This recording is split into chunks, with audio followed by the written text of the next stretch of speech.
Well, as a little girl, about 5 years old, not exactly sure, but that's roughly the memory. I remember that one day I decided that I was going to count all of my money. I dumped it all out in my room, and I counted, and I counted, and I counted. And as I did so, my excitement grew. 70, 71, 72. Even at that young age, I knew that money was a stressor in my home. And so you can imagine how excited I was when I counted way beyond 100. I finished counting and I ran into my mom, and I ran into the room where she was, and I had visions of like paying for the groceries that week or helping with the mortgage. I don't know what it was I thought was gonna happen, but I ran in there and I said, "Mom, we have 116 pennies."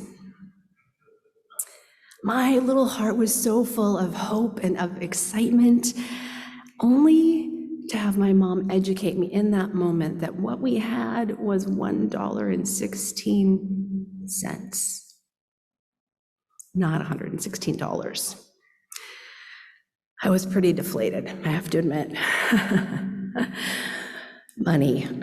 Money is part of what we need to live in this world. But honestly, it can be tough. It can be tough. As a small child, I learned quite quickly that money didn't behave like I thought it should, or that I wanted it to anyway, and that it could be a source of stress and disappointment. So at this point, many of you are wondering, why would your pastor invite someone with such little money sense to speak to you today? So I'm here not as an expert by any means, but I am here as someone on a journey with money. As was mentioned, I raised support in my ministry work with InterVarsity for almost 20 years. And now I work as an entrepreneur, and I mentor other women who are entrepreneurs. I have spent a lot of years ignoring money, resenting money, being grateful for money, feeling guilty about money, feeling sad that I didn't have more money, judging myself for wanting money, and more. So many feelings around money. My husband facilitated a retreat here in September, and as part of that, I spent time in your beautiful labyrinth. I hope y'all are using that a lot. That's just such a gift to the community and to so many. And I got to the center of the labyrinth and just sat for a moment, and what dropped into my heart in that space was a really unexpected thought. And what dropped in was simply this. What I heard was, money is how I will heal you. That wasn't what I was expecting, and it brought forward a whole lot of thoughts and feelings, because money is just weird, especially it can be weird to relate to. And to be clear, what I wasn't hearing that the provision of money or that more money in my life was how I would be healed. But rather the sense was that it was how in my relationship with money, my struggle with money, my processing with money was how healing would come. And so what I'm here today is to offer, what if that is true, not just for me, but for all of us? What if money is a way that we can experience healing and wholeness in our lives? I'm going to invite you into some of my musing and my reflections on this journey that I've been on today. And my question is simply, what if we could change our understanding and our relationship with money in ways that can bring healing to ourselves and to our world as well? So in the text in Philippians, we learn that Paul has learned the secret of being content in all circumstances. The word learned indicates that that contentment with or without plenty is not something that's instant, doesn't come instantly or easily to us. So today I want to invite us to do a little bit of an audit of our money beliefs as part of our own learning process. So before I knew Todd, he was actually a CPA, and so he could tell you more about what an audit is. But today, what I'm after is simply the idea that we're wanting to look at and take an intentional look to make sure that things line up. I'm not interested in what's in your actual bank account today, but instead I want to invite you to take a look at what you believe about what you think about money. I'm curious, how many of you grew up in homes where whenever you would talk or speak of money, it was characterized by a lot of ease and comfort? Just super simple, super easy. Wow, okay, yeah. I knew it was going to be few, but 100% here, right? And next I'm wondering, how many of you felt something other than comfort and ease to know that we were talking about money today? Yeah, anyway. I mean, probably all of us, right? So we all have beliefs about money, whether we're aware of them or not, whether we choose to think about them or not. And in the coaching and homeschooling work I do, we actually homeschool our kids too, we talk a lot about what we make things mean. What do we make them mean? Because it's what we think and it's what we believe about something that actually impacts how we feel and then how we act in the world. So to make this point, let's explore some common beliefs that are out there in the world about money, but instead of money, we're going to apply them to air. Okay? Work with me here a little bit. So here's some common beliefs. I don't deserve air. Having air is selfish. People who have a lot of air are not trustworthy. I will never have enough air. It's rude to talk about air. Air equals power. Money and air, I know they're not the same thing, but they really are neutral. They're neutral. It's what we choose to think about and believe about them that are the issue. So let's try another one from the Bible that I know has a lot of power, at least for me. So I want you all to fill in the blank for me. Money is the root of all evil. Right? How many of you have heard that verse before? I know y'all can raise your hands. Okay, here we go. How many of you know that's not the entire verse? Yeah, you know what I'm doing there, right? So the verse actually is, it's the love of money that is the root of all evil. But that's not how it settles into our belief systems a lot of times, or our psyches. Money is not the problem. It's making money the center of our lives that's the problem. Whenever we put anything other than Christ at the center, we're going to run into issues. So many of us have been tooling along with our beliefs about money, but we haven't really examined or questioned them or become aware of them. And it's really important that we do. It's important to get very honest with what we actually, truly, really think. Not what we should think, not what we think someone else says we should think, but what we truly think.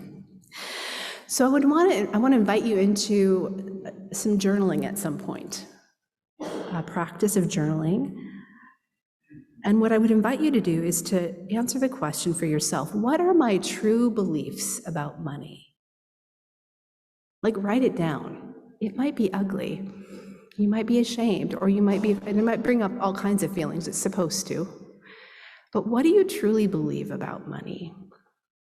And where did that belief come from? So I want to spend some time with that. We'll come back to that in a minute here. But once we start to get clear on what we actually believe, what we actually think, then we can look at it and we can ask ourselves, does that align with God's love Does that align with God's purposes in the world? As we start to get curious about our beliefs about money, I believe that most of them will trace back to some version of love or potentially lack or fear. So there's one phrase that was repeated over and over and over in our Matthew text. Do not worry. I think this is a little bit like being told to calm down when you're feeling really panicky. I don't know about your household, but the number of times that has worked for anyone in our family is 0. I still do it, don't I, boys? Yeah, anyway. Knowing that we shouldn't worry isn't enough to help us stop worrying, just as knowing that we should potentially calm down doesn't actually help us calm down. The feelings that come forward as we start to look at what we believe about money are an opportunity for us to invite God's healing work and presence into our lives in a deep way. If we shove them away, we shove those feelings away, we're most likely going to keep living from some kind of a default of lack or of fear. But if we engage them, it may be uncomfortable. It will be uncomfortable. But doing so is how we will encounter and grow into love. So once we've done a little auditing of our money beliefs to see what's there, it's time to be with the feelings, to be with the experiences that come up. And often these are experiences and messages that we received in our childhoods or that happened to us in our childhoods. Things that we experience create thoughts and beliefs that stay with us, and we live from those places. And in the same way, if we want to heal, if we want to change, we need an experience to shift. So aligning with love involves not just paying attention to our thoughts and just picking a different thought, but it actually involves us into sort of learning how to listen to our bodies and pursuing love. I'm sorry, I'm getting ahead of myself, but listening to our bodies as well. So we may notice that there's tension in our shoulders. We might have a tight chest. There might be shortness of breath as we start to think about what we think about money. And as we keep digging down, we may find fear. We may find scarcity. We may find pride or entitlement. We may find anxiety. We may find greed. Wherever we don't find the fruit of the Spirit of God, love, joy, peace, patience, kindness, goodness, gentleness, self-control, we have an opportunity to invite God to help us more fully align with love. And this, my friends, is a process. This takes time. There are so many different tools we might lean into as we wrestle in this way. Prayer. Not the kind of prayer where we say thoughts at God, but the kind of prayer where we sit in God's presence, where we invite God to speak into our hearts and lives, where we invite God to heal. Bible study, certainly. Again, not the kind of Bible study that fills our brains with thoughts, but the kind of Bible study where we enter into the scriptures to experience God, to allow God to speak into our lives and to show us what's true and real.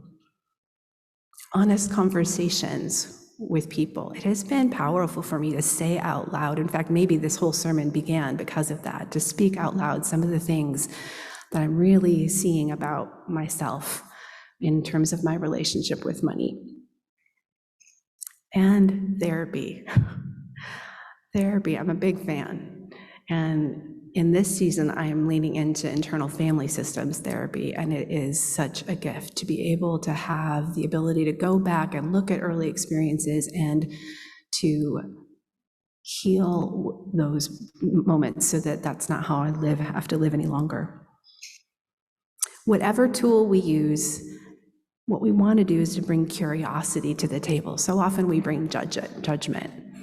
That ever happened? Like I hear the scripture from our gospel today, and I think, do not worry. Okay, now I'm aware that I am worrying, and I'm going to judge myself because I'm worrying because I'm not supposed to worry, right? We get all caught up in judgment, but curiosity and compassion are much better companions on the journey of transformation. And presence, staying in presence, allowing God to meet us in the midst of the feelings that are coming forward. So a practice I would invite you to as you seek to align would be to come back to that beliefs list and look at each one that you've written down and ask which traces back to love and which traces back to lack. Get curious, especially about those places of lack, and ask yourself, again, where do those beliefs come from? What experiences? Invite God's healing love and presence. Lean into those tools, spend time with those to be able to make a shift. Rewrite and reframe those beliefs in light of what you know and experience to be true of God. In Mark 12, 41 through 44, Jesus is at the temple watching people bring money. And there are rich people coming and they're putting large sums of money in. But then there's a widow who comes with her last coins, and they're worth a fraction of a penny. Jesus assesses that she, this widow, has given more than anyone else. The rich gave from wealth. She gave from trust. Money amplifies what is already in our hearts. The widow who had nothing had trust and generosity, and her actions with money simply amplified what was already there. The rich people had money, and Jesus indicates that although they gave much, she gave more. The rich did not give from the same level of trust and of generosity. But what if they had? What if they had? The point of this passage isn't to be a poor widow and give pennies. The point is to be as trusting and as generous as the widow was with what you have, no matter how much you have. Matthew 6:24 says that we cannot serve both God and money.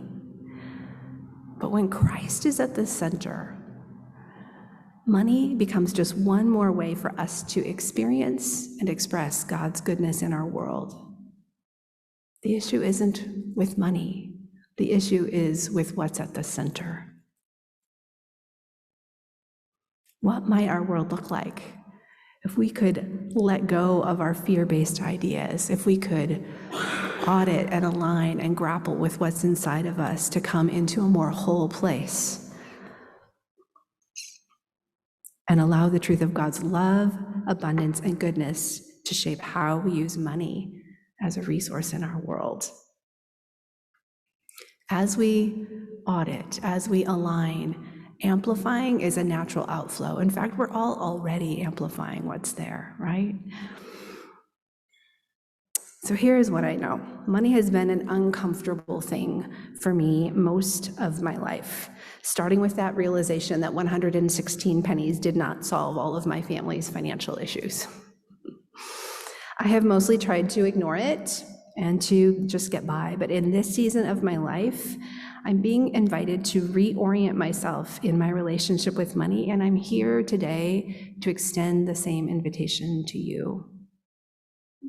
What if money is how God wants to heal you? It is a wild and crazy question, especially in the culture within which we live. We live in a context where money is at the center in so many places. It's hard to untangle ourselves sometimes. But increasingly, I am realizing that money is a context within which we are being invited to audit our hearts, to more clearly see what's there, to be very honest about it. And as we do so, we can experience healing as we align with love and hope and release scarcity and beliefs that aren't consistent with God's character and God's kingdom. As we make these shifts, money can be an amplifier of the healing work in us in ways that can bring real change in our world. It is through this process that I am indeed learning to be content in all circumstances. Paul learned, I'm learning. I'm learning not to worry, and I'm growing in doing things through Christ. I'm learning that money does not have to be a part of my life characterized by confusion, by stress and misery, but that it can be a beautiful and good part of being able to live this one wild and precious life that I have been given. I believe we can change our understanding and our relationship with money in ways that bring healing to ourselves and to our world. And I hope that you'll join me in the journey.